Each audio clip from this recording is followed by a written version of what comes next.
Antes de que entremos en esta revelación prohibida, antes de que escuches la verdad que durante décadas fue silenciada, necesito que tomes una decisión, no una decisión cualquiera, sino una decisión de supervivencia. Si sientes que este conocimiento puede cambiar tu forma de ver el éxito, tu mente y tu destino, entonces suscríbete ahora mismo y activa las notificaciones. No porque este sea un canal, sino porque, a partir de hoy, se convierte en tu refugio psicológico, en un mundo que manipula tus deseos, sin que lo notes. Comenta mientras escuchas, para que tu propia voz no se pierda en la sombra. Hazlo ahora, antes de que comience lo que no podrá deshacerse. Hay un silencio que corta el aire, antes de que la verdad emerja. Un silencio denso, oscuro, como si el mundo contuviera la respiración, esperando escuchar una revelación prohibida. En los primeros segundos, el espectador debería sentir la presencia de algo que lo observa desde detrás del espejo.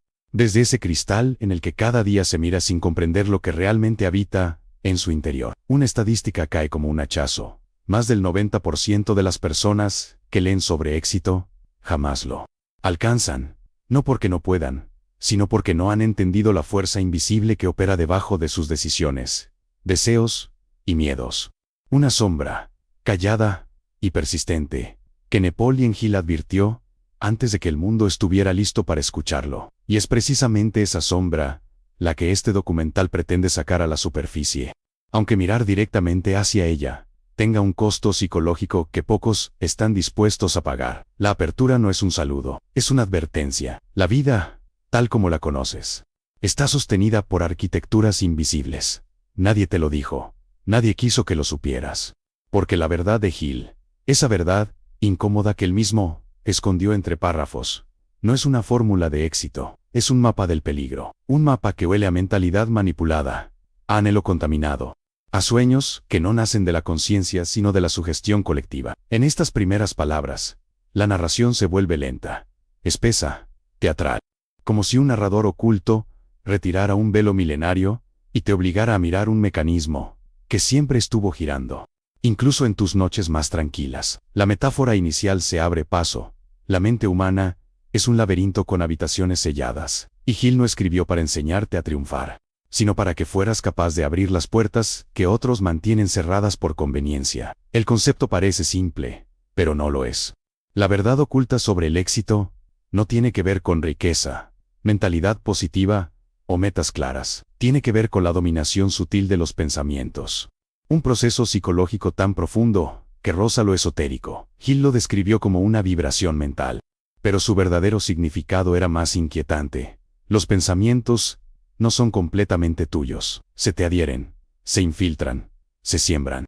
La mente recibe ideas que no ha generado, impulsos que no ha elegido y motivaciones que no nacen del almacén o del entorno. Lo que él llamaba influencia invisible y a neurociencia moderna denomina coherencia de red. Un fenómeno en el que las neuronas espejo y los sistemas de resonancia cerebral replican patrones de comportamiento de otros seres humanos sin que lo notes. Tu deseo de éxito podría no ser tu deseo, sino una programación psíquica. Y aquí entra la ciencia, fría y despiadada, confirmando la profecía de Hill. Estudios de la Universidad de Harvard han demostrado que el cerebro humano no solo copia comportamientos, sino que imita estructuras enteras de propósito, incluso cuando contradicen valores internos. La psicología cognitiva lo llama alineación forzada. Un mecanismo en el que adoptamos metas sin saber por qué, empujados por la presión simbólica de la sociedad, la familia o la cultura. En neuroimagen se observa algo aterrador. Cuando una persona piensa en éxito, se activan regiones asociadas al miedo al abandono, al rechazo social y a la supervivencia básica. Lo que crees que es ambición podría ser simplemente terror disfrazado de aspiración. Hill sabía esto antes de que los escáneres cerebrales existieran. Por eso, su verdad no era un mensaje motivacional, sino un aviso. Pero Hill no fue el primero en intuirlo. Las tradiciones antiguas ya hablaban de un llamado falso, de voces internas que no son verdaderas. En el budismo, se menciona a Mara, el seductor de la mente, que hace creer al practicante que su deseo es puro cuando, en realidad, es una trampa del ego. En el cristianismo, se habla del espíritu de confusión, una fuerza que distorsiona la voluntad humana. envolviéndola en un espejismo brillante que conduce a la perdición. En la mitología griega, los héroes eran advertidos sobre los susurros del Olimpo. Impulsos que parecían propios pero provenían de dioses caprichosos. Todas estas historias convergen en una misma idea. No todos los pensamientos que habitan en ti son tuyos. La ambición puede ser un invasor silencioso, una entidad psicológica que se alimenta de tu atención y dirige tu vida sin que te des cuenta. Entonces aparecen los primeros signos de alerta. No en forma de lista, sino en forma de escenas inquietantes. Imagina a una persona que se despierta cada día con un peso en el pecho, empujada por un deseo que no sabe explicar. Imagina que cada decisión que toma parece correcta, pero deja un sabor metálico, como si hubiera hecho un pacto con su propia sombra. Observa cómo su sonrisa se vuelve tensa, una sonrisa venenosa que intenta ocultar el vacío interior. Fíjate en el silencio mortal que cae cuando está a solas y siente que algo lo empuja hacia un camino que no eligió. Cada uno de esos detalles es un mensaje cifrado. La mente está siendo condicionada. El individuo ya no persigue el éxito, está siendo perseguido por él. Cuando esta influencia se expande, lo hace de manera colectiva. Hill lo insinuó con términos como mente maestra y campo mental. Pero lo que describe se asemeja a una posesión psicológica colectiva. Familias enteras que repiten la misma narrativa de éxito como si fuera un mantra inquebrantable. Empresas que funcionan como campos de distorsión de la realidad, donde todos creen en un objetivo que nadie entiende realmente. Sociedades enteras que veneran la productividad como si fuera un dios invisible que exige sacrificios diarios. La presión cultural se convierte en un arquetipo dominante, una figura que ordena, demanda y castiga. Y millones de personas obedecen, convencidas de que están persiguiendo su destino, cuando en realidad están atrapadas en una narrativa impuesta. Pero no todo está perdido. Existe un protocolo de protección. Aunque no es sencillo, requiere convertir la conciencia en un escudo, requiere detenerse, trazar un límite inmediato cuando descubres que un pensamiento no te pertenece. Exige una retirada estratégica de todo aquello que te empuja sin que sepas por qué. Este protocolo implica analizar cada deseo como si fuera una entidad externa, preguntándole, ¿de dónde vienes? ¿Para qué existes? Requiere valentía para destruir sueños que no nacen del alma y reemplazarlos por aquello que te sostiene desde adentro, aunque nadie lo aplauda. El clímax filosófico llega como un susurro final, una frase que debería quedarse suspendida en la mente del espectador como un eco oscuro. La verdadera batalla por el éxito no ocurre en el mundo, ocurre dentro de la mente donde los pensamientos ajenos se disfrazan de voluntad propia. Y mientras la pantalla se oscurece, la voz concluye, quien no conoce esta verdad, está condenado a vivir una vida escrita por otros. Todo empieza con una imagen, un rostro humano dividido en dos. Una mitad, iluminada por un brillo artificial, una promesa seductora de triunfo y reconocimiento. La otra mitad sumergida en sombras profundas, donde se ocultan impulsos que nadie se atreve a nombrar. Ese rostro eres tú. Ese rostro es cada persona que lucha por entender por qué, a pesar de todo lo que hace, siente que nunca está avanzando en la dirección correcta. La narración se abre con tensión cinematográfica, casi como si el video estuviera capturando el instante previo a una posesión. Porque es en esos primeros segundos donde se revela la verdad más perturbadora. No eres tú quien guía tu vida, es la máscara que llevas puesta. Nepal Ian Hill insinuó esta idea en fragmentos de su obra, envolviéndola entre metáforas, advertencias y frases suaves para no despertar demasiado miedo en sus lectores. Pero detrás de su tono motivacional, había un mensaje sombrío. La mente humana puede ser moldeada por fuerzas externas, hasta convertirse en un personaje que no reconoce su propia voz. El éxito, ese ideal que la mayoría persigue sin cuestionarlo, se convierte en una máscara tan bien ajustada, que la persona termina creyendo que su identidad está fusionada con ella. Pero no es así. La máscara toma decisiones, la máscara impone ritmos, la máscara exige sacrificios, y quien la lleva, tarde o temprano, empieza a sentir que su alma se va desvaneciendo bajo ese maquillaje simbólico que todos aplauden. El concepto revela un secreto psicológico inquietante. La identidad puede ser secuestrada, no de una forma teatral o mística, sino mediante un fenómeno estudiado hoy por la neurociencia conocido como internalización automática de estándares externos. Harvard, MIT y la Universidad de Toronto Han demostrado, en estudios de imagen cerebral, que cuando una persona se ve expuesta durante tiempo prolongado a un sistema de creencias dominante, su corteza prefrontal empieza a reorganizarse para reflejar ese sistema como si fuera una verdad interna. Esto significa que puedes adoptar metas, sueños, valores y prioridades que no nacen de ti, sino del ecosistema que te rodea. Hill lo sabía antes de que la ciencia lo confirmara.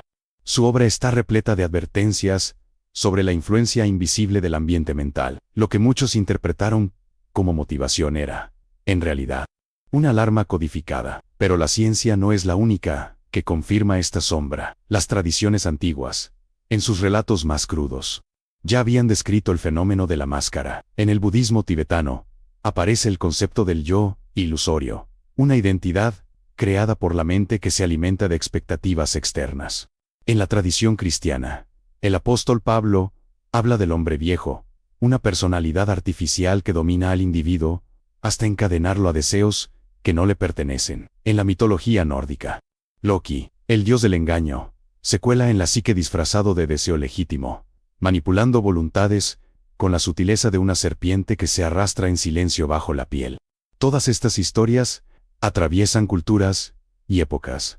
Si lo que escuchaste hasta aquí te hizo cuestionar algo dentro de ti, si sientes ese pequeño temblor en el pecho, esa mezcla de miedo y claridad, de tanto un segundo, respira y suscríbete, porque este tipo de verdad no aparece en tu vida por accidente. Deja tu comentario, aunque sea una palabra. Eso hará que tu mente registre que estás despierto, que no estás siendo arrastrado por la sombra colectiva. Y dale me gusta si esta voz interior, la tuya, está respondiendo a lo que estás escuchando. Continúa. Lo más revelador aún no comenzó, convergiendo en una misma advertencia milenaria: la identidad puede ser poseída por fuerzas que no ves, pero que sienten, piensan y desean a través de ti. En este punto, los signos de alerta empiezan a revelarse como escenas llenas de tensión. Imagina a una mujer que trabaja incansablemente, convencida de que su valor depende de su productividad. En la superficie, su vida parece ordenada, incluso admirable, pero cuando llega a casa y apaga las luces, siente un temblor interno, como si algo la observara desde un rincón oscuro. Cada vez que fracasa, aunque sea en algo pequeño, escucha una voz interna que no suena como ella, una voz que juzga, que exige, que castiga con una frialdad no humana. Ese es uno de los primeros signos, la autocrítica desproporcionada. Un ataque psicológico que no nace del yo auténtico, sino de la máscara que exige obediencia. Otro signo aparece en forma de fatiga espiritual, no el cansancio físico, sino esa sensación de caminar por un pasillo interminable donde el aire se vuelve pesado y las paredes parecen acercarse lentamente. La persona sigue avanzando, pero no sabe hacia dónde. Ha perdido la brújula interna. Su vida se ha convertido en una secuencia de gestos automáticos, un ritual vacío, donde solo permanece el deseo de cumplir con un estándar que jamás se cuestionó. Y cuando intenta detenerse, algo dentro de su mente ruge, como una bestia que no quiere perder el control. Esa bestia es la máscara, aferrándose al poder que tomó prestado del alma. Este fenómeno no ocurre solo en individuos aislados. Se amplifica a nivel colectivo, con una violencia silenciosa. Las sociedades modernas están repletas de máscaras idénticas, fabricadas en serie por sistemas educativos, corporativos y culturales. Familias enteras transmiten creencias sobre éxito como si fueran mandamientos sagrados. Empresas funcionan como templos, donde la máscara del rendimiento exige sacrificios diarios. Comunidades enteras se comportan como campos de distorsión, donde los valores ajenos se repiten como eco, hasta que todos los aceptan como verdades absolutas. Hill lo llamó la mente maestra, pero lo que describió se asemeja más a una horda mental, una red colectiva de identidades falsas que sostienen una civilización basada en ambiciones impuestas. Y cuando el individuo intenta rebelarse, la máscara lucha. Por eso, necesita un protocolo de protección. No basta con desear autenticidad. Es necesario ejecutar una operación psicológica de supervivencia. Lo primero es usar la conciencia como escudo, observando cada pensamiento con frialdad quirúrgica. Lo segundo es establecer un límite inmediato contra cualquier deseo que parezca demasiado perfecto o demasiado lógico. La autenticidad no es perfecta ni lógica. Es visceral, impredecible. humana. Lo tercero es aplicar una retirada estratégica de entornos que alimentan la máscara. Esto no siempre significa abandonar físicamente un lugar, sino cortar mentalmente los hilos invisibles que te unen a las expectativas ajenas. Es un acto de guerra silenciosa. Cuando el clímax filosófico llega, lo hace como una sentencia irreversible. El mayor enemigo del éxito no es el fracaso, es la identidad falsa que se apodera de tu voluntad y te convence de que estás viviendo tu propia vida. La pantalla se oscurece, la voz baja, lenta, como un eco que se arrastra por un túnel infinito. Desenmascararte es peligroso, pero no hacerlo es letal. El inicio es abrupto, casi violento. Una frase corta, como un disparo, en la oscuridad. No todo lo que deseas nace de ti, y el silencio posterior cae como un telón negro sobre la mente del espectador. Esta apertura debe sentirse como la revelación de un crimen que siempre ocurrió frente a nuestros ojos, pero que nadie se atrevió a describir. La cámara imaginaria avanza lentamente por un pasillo estrecho y húmedo, iluminado por luces parpadeantes. En las paredes, inscripciones talladas por manos desesperadas. Metas, sueños, ambiciones, todas tatuadas en la piedra como si fueran plegarias sin dueño. La voz narrativa se vuelve grave, densa, casi ritualística, porque lo que está a punto de ser revelado no es un concepto motivacional, es un diagnóstico psicológico perturbador. El deseo puede comportarse como un parásito. Napoleon Hill lo sabía. Lo insinuó en su obra, cuando hablaba del misterioso impulso psíquico que domina la conducta humana. Muchos lectores creyeron que era una metáfora, una forma poética de describir la voluntad, pero no lo era. Hill estaba describiendo lo que hoy la neurociencia denomina introyección parasitaria, un mecanismo por el cual la mente adopta deseos externos y los protege como si fueran propios, incluso cuando destruyen la estabilidad emocional del individuo. No solo los adopta, los alimenta, los defiende, los justifica. Se convierten en huéspedes dentro del cerebro, consumiendo energía mental, tiempo y vida. Y la persona afectada no nota la infiltración, porque el parásito se disfraza de propósito legítimo. La ciencia moderna ha descubierto evidencia alarmante. Investigadores de la Universidad de Stanford han observado que ciertas estructuras del cerebro, en especial la corteza prefrontal medial y la red de modo por defecto, responden más intensamente a estímulos externos que evocan estatus, validación y reconocimiento social, de estímulos relacionados con valores internos genuinos. Esto sugiere que la mente humana está diseñada para absorber deseos ajenos con sorprendente facilidad, como si hubiera un vacío psicológico esperando ser colonizado. Hill fue uno de los primeros en advertirlo, aunque lo envolvió en palabras alquímicas para que su mensaje no fuera rechazado por la sociedad que lo escuchaba. Pero el misterio se vuelve aún más inquietante con se revisan antiguas tradiciones espirituales. En el hinduismo se hablaba de vasanas, impresiones mentales que no pertenecen al alma y que actúan como criaturas energéticas que empujan al individuo hacia comportamientos repetitivos. En el budismo se mencionan los klesas, fuerzas psicológicas de aferramiento que distorsionan la percepción de la realidad. En el cristianismo primitivo, algunos textos describen la tentación como una semilla sembrada en la mente por el enemigo. Y en la mitología mesopotámica, seres llamados utukku se adherían al pensamiento humano, desviando la voluntad hacia caminos oscuros. Todas estas culturas, separadas por miles de años y miles de kilómetros, coinciden en una misma advertencia: el deseo puede ser una entidad ajena, habitando tu interior. Los signos de alerta comienzan a manifestarse en escenas sombrías, como fragmentos de un thriller psicológico. Imagina a un hombre que, de repente, siente una urgencia incontrolable por alcanzar un objetivo que nunca había considerado importante.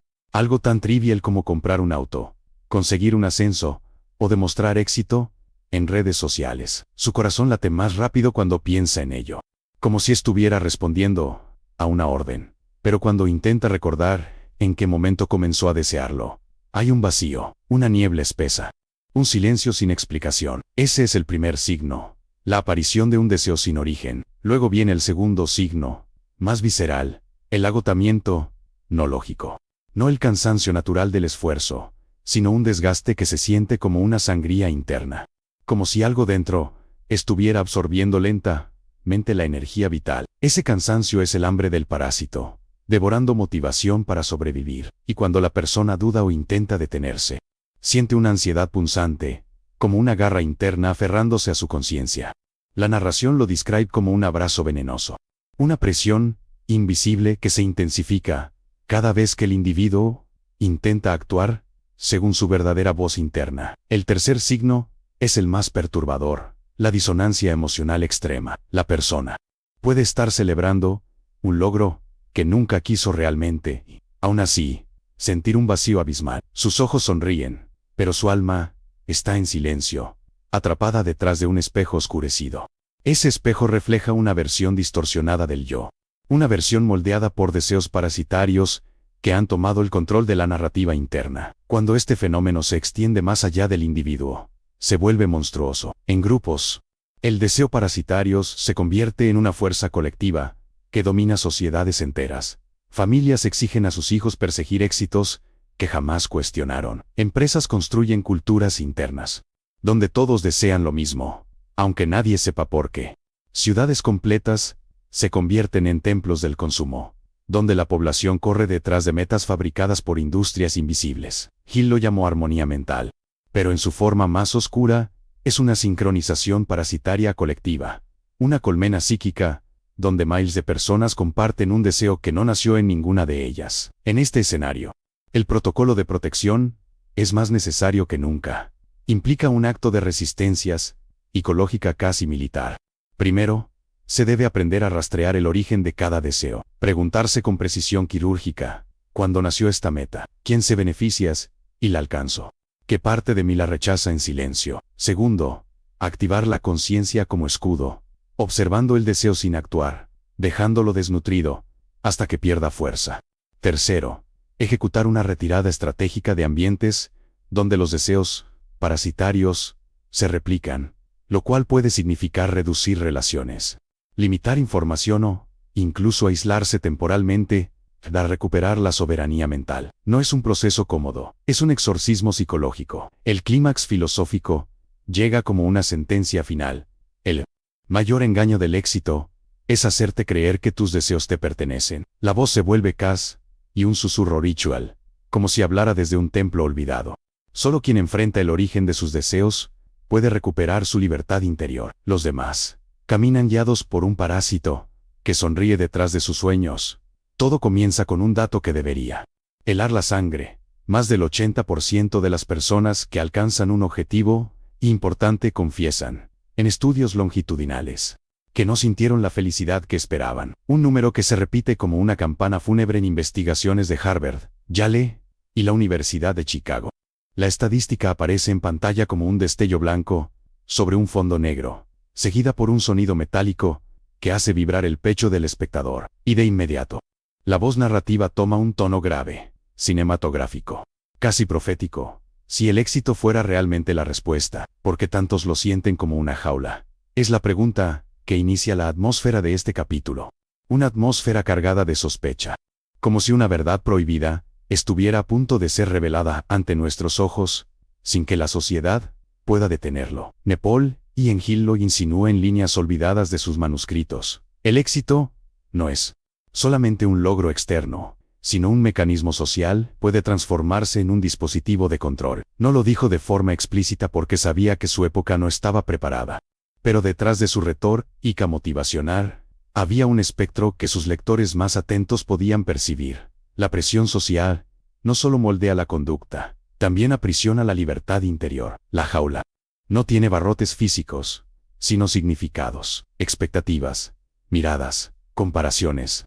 Y cada vez que la persona se sale del guión impuesto, siente la misma sensación que un animal que toca una cerca eléctrica invisible. Un impacto psicológico inmediato, devastador, que obliga a regresar al camino que otros eligieron en su nombre. La ciencia moderna ha identificado este fenómeno con un nombre elegante pero aterrador: conformidad normativa internalizada.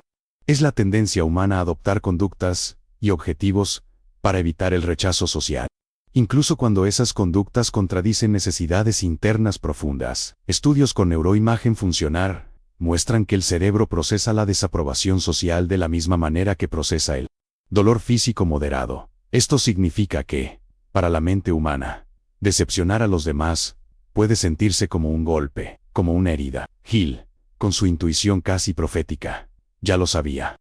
Por eso insistía tanto en el ambiente mental y en la importancia de vigilar cuidadosamente a quien se permite influir en la mente. Las tradiciones antiguas también lo advirtieron.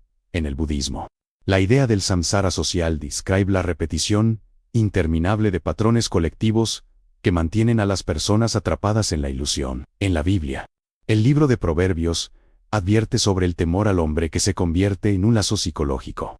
En la filosofía estoica, Epicteto afirmaba que la verdadera esclavitud no era física, sino mental. No son las cadenas lo que encierra al hombre, sino la opinión de los demás. En la mitología griega, la historia de Eco y Narciso representa a una sociedad que repite y amplifica deseos ajenos hasta que el individuo pierde su identidad, consumido por un reflejo vacío. Todas estas referencias convergen en un solo mensaje: cuando la sociedad dicta tus metas, tu alma deja de pertenecer a ti. Los signos de alerta, en este caso, son sutiles, pero devastadores. Imagina a una persona que recibe elogios cada vez que logra algo impresionante, pero indiferencia cada vez que sigue algo auténtico, íntimo, personal. Esa disonancia actúa como un condicionamiento pavloviano, moldeando su mente como si fuera arcilla blanda. El primer signo es un cambio de respiración. Cuando piensa en decepcionar a su entorno, su pecho se aprieta, como si una mano invisible lo comprimiera. Un escalofrío sube por su espalda, una alerta primitiva se activa. Ese es el primer síntoma del condicionamiento invisible, la ansiedad anticipatoria ante la desaprobación. El segundo signo aparece en forma de voz interna, una voz que no es propia, pero suena familiar, una voz que repite opiniones que nunca fueron cuestionadas. Eso no es éxito, eso es perder el tiempo, eso no te dará reconocimiento. La voz se convierte en un guardián psicológico, vigilando cada movimiento y castigando cada desviación con una severidad casi sobrenatural. Cuando la persona intenta hacer algo distinto, siente un temor que no tiene lógica, como si hubiera cometido un pecado ancestral. La cámara imaginaria muestra su sombra proyectada en una pared, alargada, distorsionada, temblando con cada duda. El tercer signo es la pérdida progresiva de sentido. El individuo comienza a avanzar en su vida como un actor en un escenario impuesto. Sus acciones ya no nacen de convicciones internas, sino de la expectativa colectiva. Es como caminar con un espejo oscurecido frente al rostro, viendo solo una silueta borrosa que imita los gestos de los demás. La persona celebra sin sentir, trabaja sin propósito, lucha sin pasión. Y en las noches, cuando la ciudad duerme, siente que su alma flota fuera de su cuerpo, preguntándose en silencio: ¿esto es realmente mío? Pero el horror no termina en el individuo. Este fenómeno se expande como un virus simbólico en grupos y sociedades. Familias enteras heredan modelos de éxito que se vuelven cas y religiosos. Ciudades basan su identidad en la competencia y la comparación constante. Empresas convierten la productividad en un ídolo al que se sacrifican horas, relaciones, salud mental. El éxito deja de ser una elección personal y se transforma en un mandato cultural, una posesión colectiva que exige obediencia, un campo de distorsión de la realidad, donde todos ven normal lo que, desde una perspectiva externa, es profundamente enfermizo, y quien se atreve a cuestionarlo es tratado como un disidente, un traidor, un elemento peligroso para la estabilidad del grupo. El protocolo de protección, en este escenario, se vuelve una operación de alto riesgo. Requiere aprender a detectar el origen social de cada impulso. Implica usar la conciencia como escudo, observando la presión colectiva con una frialdad casi quirúrgica. También exige aplicar un límite inmediato, un acto psicológico de ruptura, decir no a lo que todos aprueban y sí a lo que nace desde la sombra interna.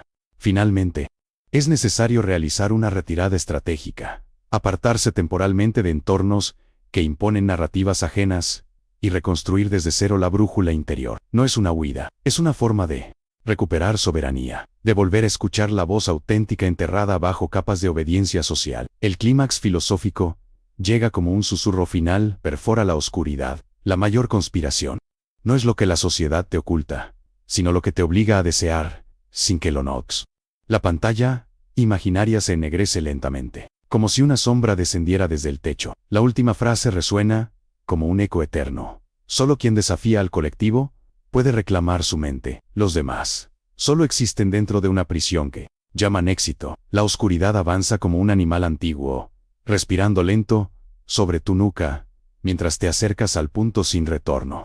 Aquí, en este último umbral, no quedan máscaras, no quedan ilusiones, no quedan frases motivacionales para decorar el vacío. Solo queda la verdad desnuda, la que Hill insinúa en sus páginas como quien oculta dinamita bajo un manto de seda. Una verdad que no podía ser revelada abiertamente, porque transforma, quiebra, y despierta, y despertar. En un mundo construido sobre fantasías, es un acto casi criminal. Imagina una habitación silenciosa, una mesa de madera desgastada. Sobre ella, un cuaderno abierto. Las palabras de Hill están allí, como brasas ocultas bajo cinzas. Pero entre una frase y otra, entre un consejo y otro, existe algo más. Un intervalo, una grieta. Un espacio lleno de sombra. No es lo que Hill dijo, es lo que evitó decir. Ese vacío se comporta como un abismo. Cuanto más lo miras, más te devuelve la mirada. Y en esa mirada está o segredo que marca la línea entre el éxito auténtico y la autodestrucción psicológica. Hill entendió algo que la psicología moderna apenas está comenzando a nombrar. Todo deseo intenso crea una entidad interna. Cuando quieres algo con una fuerza que supera tu estabilidad emocional, tu mente genera un arquetipo que se vuelve autónomo, casi independiente. Los neurocientíficos lo llaman bucle cognitivo de autoamplificación. Hill, décadas antes, lo llamó el otro yo. No era una metáfora bonita, era una advertencia disfrazada de enseñanza. Estudios recientes de la Universidad de Cambridge muestran que una meta se vuelve emocionalmente cargada. El cerebro activa patrones que operan incluso cuando no estás consciente, como si una versión oscura de ti mismo tomara decisiones en tu ausencia, guiada por obsesión, no por claridad. Y aquí está el peligro. Ese otro no quiere tu bienestar, quiere el logro a cualquier precio. No entiende de límites, no entiende de salud, no entiende de paz, solo entiende de conseguir, cueste lo que cueste, aunque ese costo seas tú. Las tradiciones ancestrales ya lo sabían. Los textos budistas advertían que todo deseo convoca un espíritu de apego. En el cristianismo primitivo se hablaba del ídolo del corazón, la idea que se coloca por encima de Dios y termina devorando a quien la adora. En la mitología griega lo llamaban ibris, la soberbia que convierte héroes en monstruos y emperadores en ruinas vivientes.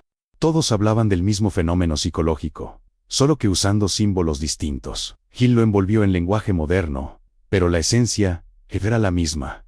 El deseo no satisfecho genera sombra, y la sombra exige tributo. Los signos de que esta sombra está tomando el control aparecen gradualmente, como susurros que se transforman en tormenta. Primero llega una inquietud silenciosa, casi imperceptible. Una sensación de que nunca estás haciendo lo suficiente, de que siempre te falta un paso más, otro logro, otro número, otro aplauso. Después aparece el espejo oscurecido. Comienzas a compararte compulsivamente, como si tu identidad dependiera de la posición en una fila invisible. No lo decides tú, lo decide tu sombra, y todo lo que no se ajusta a la imagen de éxito se convierte en amenaza. Poco a poco, tu vida se vuelve un corredor estrecho, iluminado apenas por el brillo venenoso de tus propias ambiciones. Y luego viene la última fase, la más peligrosa, la desconexión emocional. Es cuando ya no sientes satisfacción por tus logros, cuando alcanzas algo que querías, y en cuestión de minutos, ya quieres otra cosa, más grande, más pesada, más imposible. Tu mente ya no busca éxito, busca escape, busca anestesia, busca llenar un vacío que se ensancha cuanto más intentas llenarlo.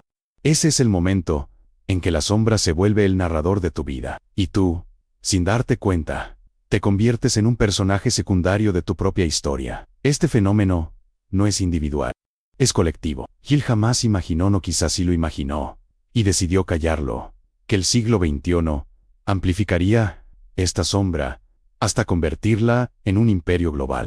Familias atrapadas en expectativas irreales, generaciones enteras educadas para creer que productividad es identidad.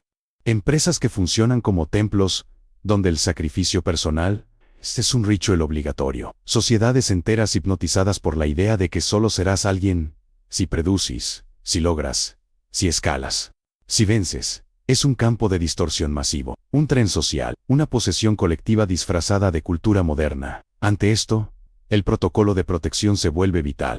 no como un consejo motivacional, sino como una estrategia de supervivencia mental. El primer paso es brutalmente simple: destronar el deseo, no negarlo, no destruirlo, no eliminarlo, sino ponerlo en su lugar. No es tu Dios, no es tu dueño, no es tu identidad, es solo una fuerza.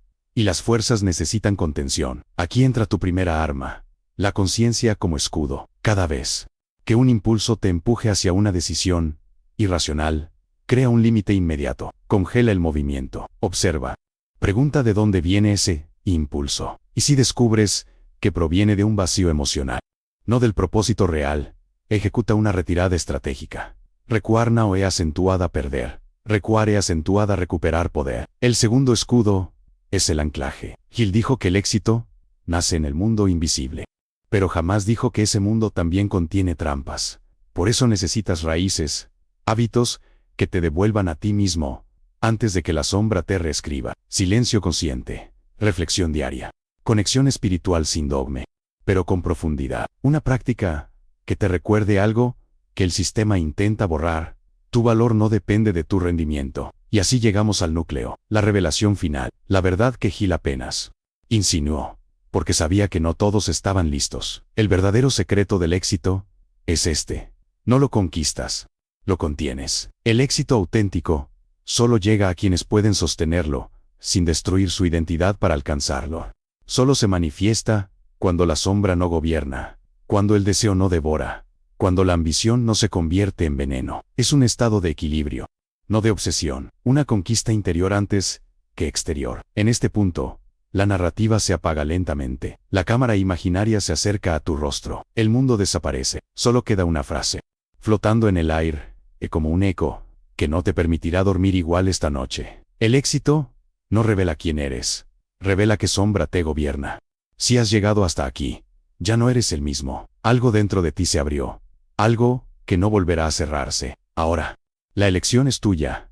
Te vas y regresas al ruido del mundo, o te quedas y continúas desenterrando verdades que casi nadie tiene el coraje de mirar. Si decides seguir, suscríbete, no para apoyar el canal, sino para proteger tu mente del sistema que quiere que olvides todo lo que escuchaste hoy. Comenta lo que sentiste, aunque te tiemble la mano.